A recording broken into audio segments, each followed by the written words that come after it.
So, students, again we are back for 2026 Physics Board exam for class 12th. There are few points जिसको कि हम लोग आज discuss करेंगे. लास्ट टाइम भी मैंने अपने वीडियो में बोला था कि फिजिक्स बच्चों थोड़ा स्ट्रेसफुल सब्जेक्ट्स हो जाता है और फिजिक्स को लेके बच्चों में थोड़ा फोबिया भी रहता है. So last time again I advised कि जो रीडिंग टाइम है, अगर आप स्ट्रेस में नहीं है, it's well and good, you go through the paper for 15 minutes. But अगर आपको फिजिक्स का स्ट्रेस है, कोई फोबिया है, तो बेटर ये है कि स्ट्रेट वे आप जब राइटिंग टाइम स्टार्ट हो तो you start writing the answers of the question instead of कि गोइंग थ्रू द पेपर और उससे आपके माइंड में स्ट्रेस हो, देन उस स्ट्रेस में आप चीज़ों को बोलना स्टार्ट कर दें. This you can try. In last few years students ने इस चीज़ों को ट्राई करा एंड दे गॉट सक्सेस.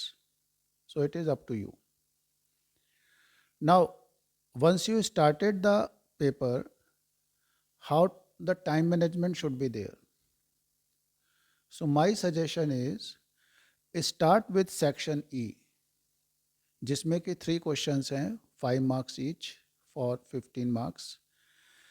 इसको बच्चों आप 45 मिनट्स का टाइम फ्रेम रखिए. 10:30 आपका राइटिंग टाइम स्टार्ट होता है, तो आप घड़ी देख के कोशिश करिए कि ये 11:15 तक आपका कंप्लीट हो जाए. जो नहीं आता उसका आप क्वेश्चन नंबर लिख के स्पेस छोड़ दीजिए. एक क्वेश्चन के अगर 2 पार्ट्स होते हैं सेक्शन ई में, ए और बी, तो दोनों को साथ साथ ही करना है, स्प्लिट करके नहीं करना. अगर आपका ये सेक्शन ई पूरा हो गया 45 मिनट्स में, well and good. Then you move to section C, जिसमें कि 7 लॉन्ग क्वेश्चंस हैं. इसको भी आप कोशिश करिए कि नेक्स्ट 45 मिनट्स में ये आपके पूरे हो जाएं. मीन्स 10:30 हमने स्टार्ट करा था, 11:15 पे हमारा सेक्शन ई हुआ. नाउ 11:15 से 12 o'clock तक हमारा सेक्शन सी हो गया. यानी हमने 21 मार्क्स का इधर अटैम्प्ट कर लिया, 15 मार्क्स का सेक्शन ई अटैम्प्ट कर लिया.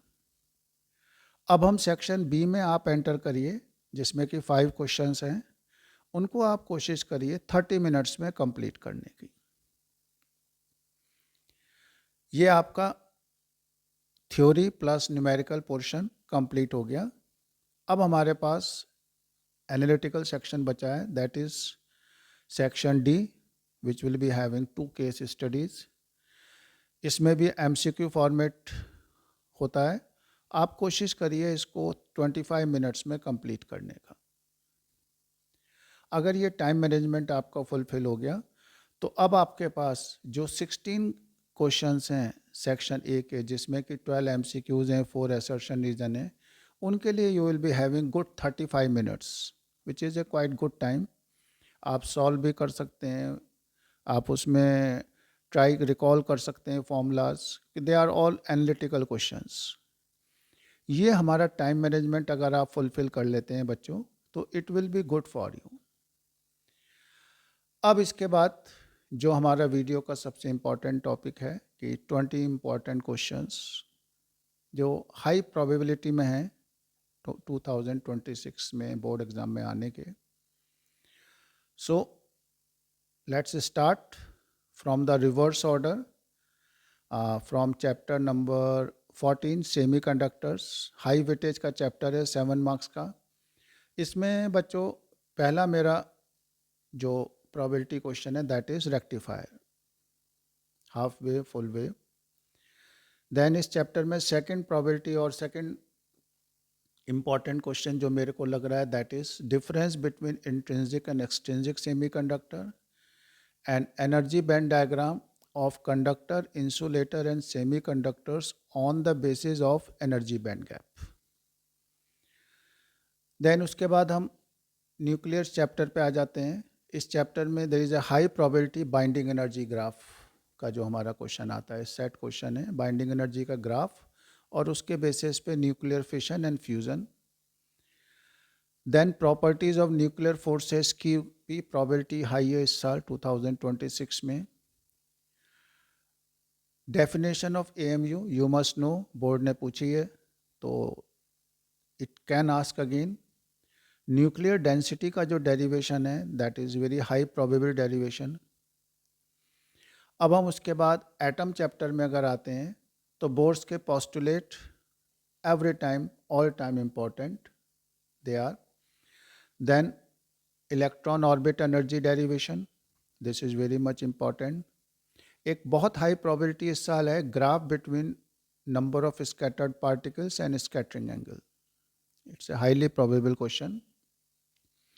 ना उसके बाद अगर हम Einstein photoelectric dual nature पे आ जाते हैं, then Einstein photoelectric equations और उसके graph they are very much important.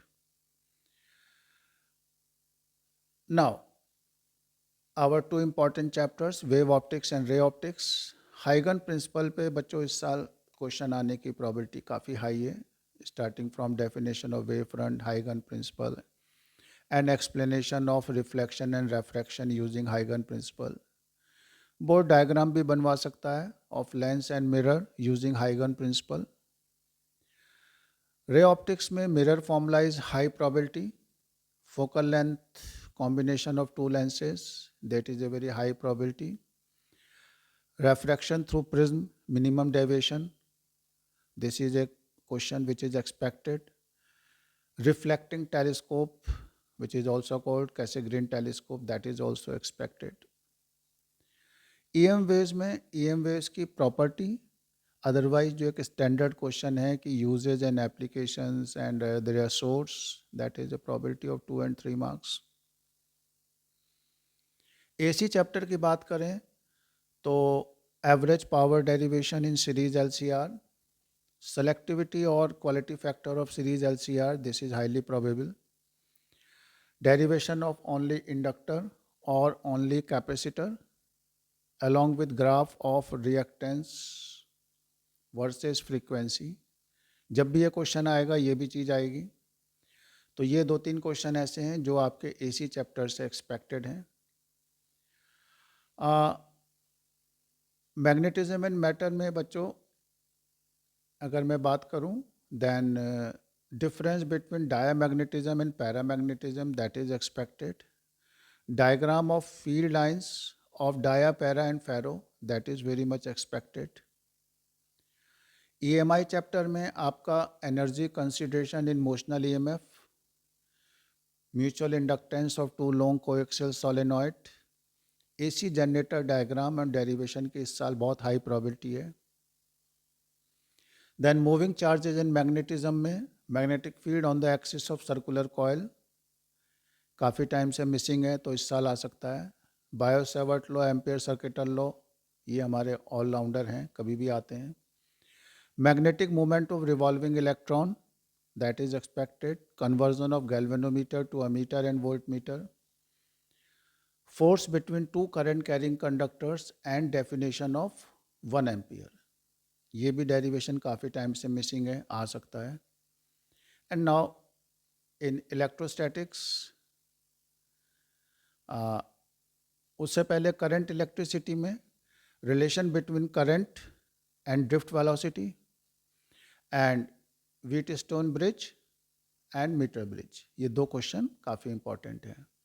And finally electrostatics में effect of dielectric on capacitance, series and parallel capacitance derivation. Then electrostatic potential energy of two charge system, काफ़ी साल से नहीं आया है, it may come. And finally, in first chapter, electric flux, electric field due to infinite wire and sheet, and torque on electric dipole in external electric field. ये चीज़ें बच्चों अगर आप लोग कर लेते हो और जो मैंने और सजेशंस आपको दिए हैं तो आई होप कि आप लोग अच्छा मार्क्स फिजिक्स में स्कोर कर सकते हो। So that is all from my side. Good luck to all of you. God bless you.